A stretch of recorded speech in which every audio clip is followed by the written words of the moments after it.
Young world. So finally, there's new information and an update on the Natalee Holloway case from 2005.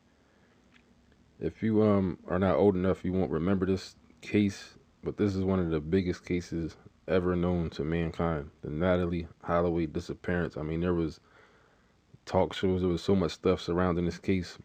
Went on for many years, but now the prime suspect, Joran Van der Sloot, um, has admitted to killing the Alabama teen. A U.S. federal judge said Wednesday. It says, I have considered your confession to the brutal murder of Natalee Holloway, Judge Anna Manasco said after reading Van der Sloot's proffer. It says, you have brutally murdered in the separate incidents years apart two beautiful women who refused your sexual advances, the judge said, referring to a separate killing in Peru in 2010. Van der Sloot, the prime suspect in 2005 disappearance of Holloway, pled guilty Wednesday to charges of extortion and wire fraud in connection with the Alabama teen's remains. He was accused of trying to sell information about the location of Holloway's remains to her family in exchange for $250,000. Holloway's body has never been found. In 2012, an Alabama judge signed an order declaring her legally dead.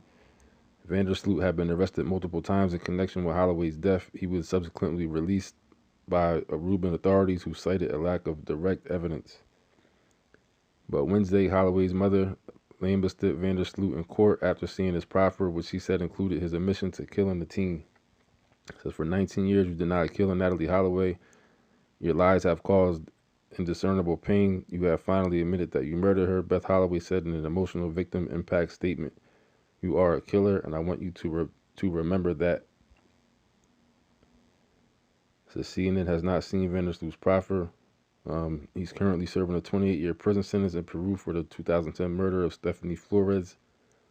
Peruvian officials allowed his temporary release to the U.S. in June to face the extortion and wire fraud charges. It also says long-awaited details might soon be revealed almost 2 decades after the murder. So that's pretty much it.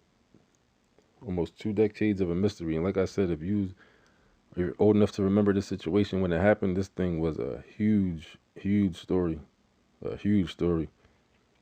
For many, many years, it just died out years ago eventually. But, I mean, this thing was going on there was so much coverage of it for a long time.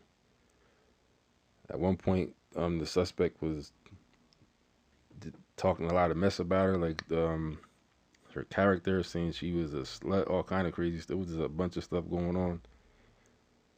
But that's finally come to an end when he did a proffer agreement and admitted to the killing. So that's the situation.